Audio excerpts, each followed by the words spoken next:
Hello, everyone. We are so happy you are here with us. Yeah, today we have a very important topic. But first, imagine this situation. You are on holiday in London. Oh, nice.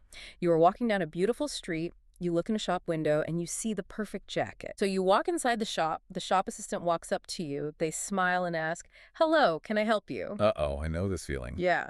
Suddenly your mind it goes completely blank. You have no words. What do you say? How do you buy that jacket? It is a scary moment. Shopping in another language can feel very difficult. It happens to many people. It really does. Your mind stops working because you worry about finding the perfect words. But you do not need to worry. Today, our goal is very simple. We will give you the exact words you need. This way, you can walk into a shop, find what you want, and pay all with total confidence. I love that. Total confidence. Today, we are learning how to shop for clothes and shoes in English. Exactly. But to feel confident, you have to practice. Yes. Listener, please practice speaking out loud during our lesson today. If you are in your car or sitting in your house, talk to us. Right. Just speak out loud. Speaking it out is making it yours. Don't be afraid to make mistakes. Making mistakes is how we learn. It really is the best way to learn. So let us begin. Well, before we can talk to a shop assistant, we need to know the basic words for the clothes and the shop. Think of these words as our building block. Okay, building blocks. Got it. Imagine you just walk through the doors of the clothing shop. You see rows and rows of clothes. You pick up a shirt. Let us start with two words that are easy to confuse. Oh, I think I know these. Yeah, the words are size and fit. Yes, these two words are very different. They are. So size is the number or the letter. It tells you how big or small a piece of clothing is. Right. Like letters, S, M, or L. Exactly. Small, medium, or large. Or maybe you see a number, like 38 for shoes. That's a size. Okay. And what about fit? Well, fit is a different thing. Fit describes how the clothing actually feels on your body. Yeah. When you put the shirt on, is it too tight? Is it too loose? Or is it just right? Think of it like this. Size is the number printed on the label. It is just a fact. Fit is how the clothing actually feels on your body. That is a great way to say it. I mean, I have a story about this. I bought a shirt last month. My size is always medium. So I bought the size medium, Naturally. but the fit was terrible. It was very tight on my arms. I could not move my arms at all. Oh, no. Yeah, so my size was correct, but the fit was completely wrong. That is a perfect example. Size is a fact, but fit is how it feels. Mm-hmm. So let us look at the next word. The word is stock. Stock. Yes. Stock refers to the items the shop actually has inside the building right now. Right. So if they have the shoes I want in the back room, they are in stock. Yes. And if they do not have them today, they are out of stock. Okay, I understand stock. Now, I have a question about money. Sure, go ahead. I always get confused. Sometimes a store has a big sale sign in the window, but then I look at one shirt and the tag says discount. Are they the same thing? No, they are a little different. A discount means a smaller price for one single item. Oh, just one item. Yeah. Maybe the shirt has a small mark on it, Mhm. or, a button is missing. Because it is not perfect, the manager gives you a lower price.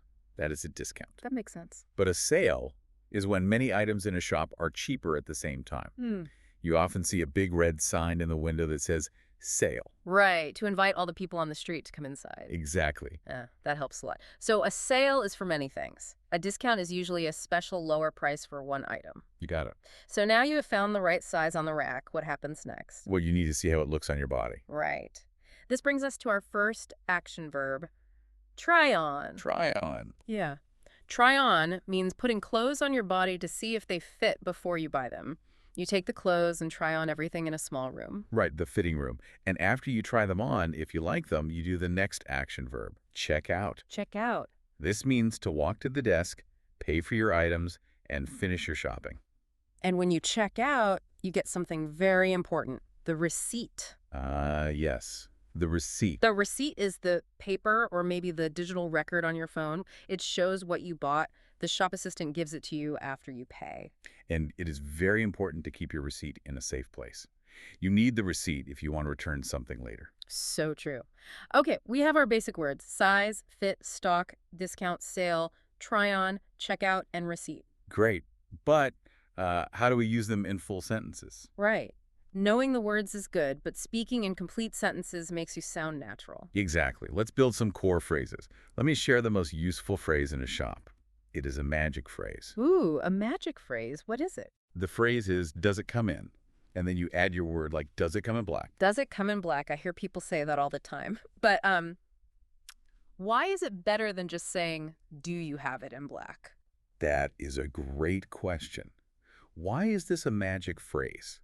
Because when you say, do you have it, you are asking about the store's stock. Right. You are asking, do you have it in this building right now? But when you say, does it come in, you are asking about how the clothing is made in the factory. Oh, I see. Yeah, you are asking if the factory even makes this shirt in a different color or size or material. Mm-hmm. Native speakers use this phrase much more often because it sounds very natural. I love this phrase. Think of does it come in as a magic key. It is a key that opens up new colors and sizes for you. Yes, it is. Let's practice it together. Listeners, say this out loud right now. Does it come in black? Very good. Now, what if you just need general help to start? You are walking around and you need to ask a question. Right. What do you say? The most natural way to open a conversation is to say, excuse me, do you have this in a medium? That is very polite. Or, if you do not know your size, you can say, could you help me find my size? Those are easy to remember. Now, imagine you go to the fitting room, you try on the clothes. When you come out, the assistant will ask how it looks. How do we talk about the fit? Well, you can say, it fits well. That means it is perfect. Nice. But if it is not perfect, you can say, it's a little too tight or it's a little too loose. And then what? Then you ask for a different size. You say, do you have the next size up to get a bigger one? Okay, the next size up. Or you say, do you have the next size down to get a smaller one? Do you have the next size up? I will use that next time. Now, the most important part, the money. Right, the money. How do we ask about prices and sales? The simplest option is, how much is this? If you see a big red sign in the shop window, you can point to the clothes and ask, is this on sale? And if the shirt has a mark on it, You can ask, is there a discount on this? Both are very natural. let me stop you there. I have a question about money. In my country, and in many countries, people love to bargain or negotiate the price. We like to ask for a cheaper price. Can I always ask the shop assistant, is this the best price you can do? That is a very good question. The answer depends on the shop. Oh, really? Yeah. That phrase, is this the best price you can do, works well in small, independent shops, maybe a street market or a small local store. Okay. But it is not common to say this in big chain stores. Big stores in shopping malls have fixed prices. The person working at the desk cannot change the price for you. That makes a lot of sense. Do not try to bargain in a big famous store. You will just confuse the assistant. Exactly. Okay, one more core phrase, checking stock. Mm-hmm. If the shirt I want is not on the shelf, what do I say? You ask the assistant to look in the back room. The back room is where they keep extra boxes of clothes. You say, do you have any more of these in the back? Nice. And if they really do not have it in the building? You can ask, could you check if it's available in another branch? A branch is another store from the same company, just in a different street or a different city. Well, we know the words, we know the sentences. Now, let's see them in action. Yes. Let's do a role play. We will show you exactly how this sounds. Listener, listen carefully to our voices. And remember, we will speak at a normal, steady, and relaxed pace so you can hear every word clearly. We will not speed up. That's right. In this first scene, we will ask about size and fit. Imagine we are in a clothing shop. You are the shopper. You are holding a jacket. And I am the shop assistant. Perfect. Here we go. Excuse me. I really like this jacket. Do you have it in a medium? Let me check. Yes, we have it in medium and large. Great. Could I try on the medium? Of course, the fitting room is just over there. Thanks. Actually, it's a little too tight across the shoulders. Do you have the next size up? We do have a large. Would you like to try that one instead? Yes, please. And does it come in black? I'd love it in black if possible. You only have it in navy and gray at the moment, I'm afraid. Okay, role play finished. Did you hear the phrases we used? Let's break it down together. After I tried the jacket on, I talked about the fit. I said, it's a little too tight across the shoulders. Do you have the next size up? That was excellent. You told me the problem, it was too tight. And you asked for the solution, the next size up. Right. And then you used our magic phrase perfectly. You wanted a different color, so you asked, and does it come in black? It feels very natural to say it like that. I want you, the listener, to feel comfortable with this. Let's practice the phrase for a bigger size. Repeat after me, out loud. Do you have the next size up? You've got the hang of this. Let's try it at a different situation. Let's move to scene 2. Scene 2, okay. You found a jacket, but now you walk over to the shoes. You want shoes? And you want to know the price. Let's practice checking prices discounts, and stock. Let's set the scene. I am holding a nice pair of shoes. I want to buy them, but I want to know if there is a discount. You are the shop assistant again? Ready? Excuse me, how much are these shoes? They're $85. I see there's a sale sign over there. Is there a discount on these? Yes, those are 20% off, so they'd come to $68. Perfect. Does it come in a size 39? Let me check in the back for you. I'm sorry, we're out of stock in 39. No. But I can check if another branch has them. That would be really helpful, thank you. Could I take your name and number and give you a call when we find them? Yes, absolutely. And stop. That was another great interaction. Let's highlight the money talk here. Yeah. I saw a sign, so I asked. I see there's a sale sign over there. Is there a discount on these? This is a very polite way to ask for a lower price without bargaining. Yes, it is. And listen to how I answered when the shoes were missing. Right, the size 39 was not there. So I said, I'm sorry, we're out of stock in 39. This means we have 0 pairs right now in this building. But then you offered to call another branch, and you asked for my name and telephone number. I have a question about that. Okay. What if the shop assistant asks for my name and number, but I do not want them to call me? Maybe I am a tourist and I am leaving the city tomorrow. I just want to leave the shop. Oh, that is completely okay. You do not have to give your personal information. Good to know. You can gently explain that you do not want to wait. You can just say, no thank you, I will look somewhere else. That is simple. The assistant is just trying to be helpful. Mm-hmm. They will not be angry if you say no. No, thank you. I will look somewhere else. Okay. That is very easy to remember. Okay, let's move to our final role play. Scene 3. Scene 3. You have the shoes and the jacket. You found what you want. Now it is time to pay. This is the checkout. Yes. When you walk to the front desk to pay, that is the checkout. Let's listen to how this conversation goes. Hi, I'd like to pay for these, please. Of course. Did you find everything okay today? Yes, thanks. Actually, does this top come in white? I couldn't find it on the rack. It does, but we're currently out of stock in white.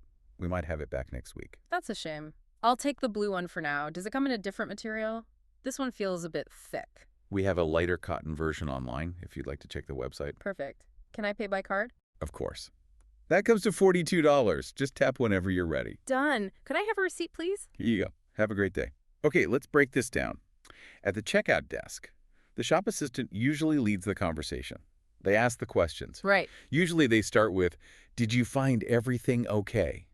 That is a very standard greeting, and my answer was simple, yes, thanks. Exactly. You don't need a long story. You do not need to tell them about all the things you looked at. Just, yes, thanks. Later, the assistant will ask how you want to pay. They might say cash or card. And again, the answer is very simple and short. I said, card, please. You can also say cash, please. Very easy. And finally asked for my paper record. I said, could I have a receipt, please? I want to point out something very interesting in this role play.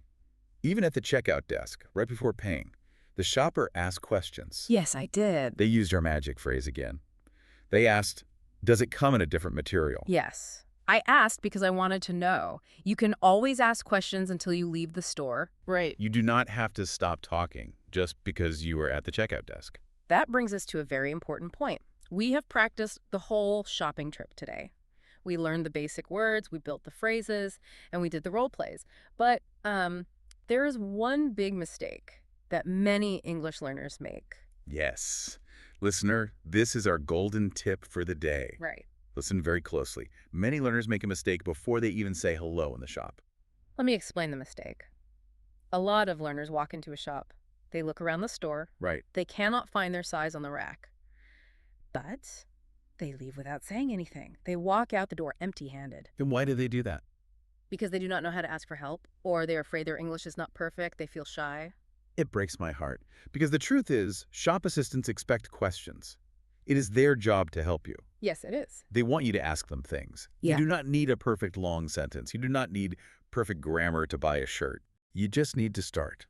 We're going to teach you the most basic, perfect starter sentence. If you forget everything else today, remember this. What is it? You walk up to an assistant and say, "Excuse me, could you help me?" Let's say it again. Listener, repeat after me. Excuse me, could you help me? That simple sentence opens the door to everything else. When you say that, the assistant will stop, look at you, and smile. Right. Then you can point to the jacket or point to the shoes and use the simple words we learned today. Just start speaking. Making mistakes is how we learn. If you say big instead of size up, they will still understand you. Communication is about connection, not perfection. So let's look back at what we did today. We started with the building blocks. Yeah. You learned the difference between size and fit. Yes, we did. You learned about stock, sales, and discounts. You learned how to try on clothes and check out. Then we gave you the magic phrase, does it come in? You learned how to ask for different colors and sizes. You learned how to ask for prices and check the stock. And you heard exactly how these conversations sound in real life through our role plays. You now have the vocabulary, you have the core phrases, and most importantly, you have the confidence to shop in English. You are ready to go out there. You really are. But before we say goodbye, I want to leave you with a final task. A little bit of homework for you, but it's fun homework. Ooh, homework. What is it? Next time you go shopping in your own country, speaking your own language, I want you to practice English in your head. I love this idea. Mental practice. Yes. Look at a shirt in the shop, hold it in your hands, and ask yourself silently in English, does it come in a medium? That is great. Look at a pair of shoes and think, are these on sale? Make it a habit. Keep speaking out loud and do not be afraid to make mistakes. Keep learning English any way you want, and I'll catch you in the next one. Bye!